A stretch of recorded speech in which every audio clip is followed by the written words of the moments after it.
സെല്ലിന്റെ കമ്പി കൊണ്ടുപോയി തീർക്കണം നിന്റെ കറുപ്പ്. കേട്ടോടാ പോട്ടി. എന്താടാ?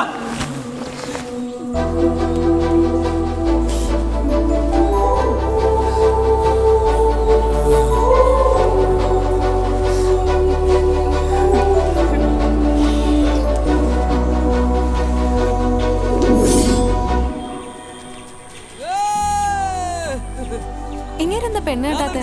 അത് വേറൊരു കോമഡി. എന്താടാ? വരുന്നുണ്ട്, നേരിട്ട് എന്നെ ചോദിച്ചു നോക്കെ. നീ കാര്യം പറ.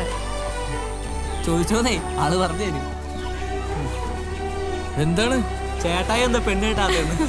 വല്ല തേപ്പ് കഥയാണോ? എനിക്കൊരു പെണ്ണിനെ ഭയങ്കര ഇഷ്ടമായിരുന്നു. പക്ഷെ അവള് തേപ്പാണെന്ന് വിചാരിച്ചപ്പോ നമ്മുടെ പിള്ളേരെ കൂടി പോയി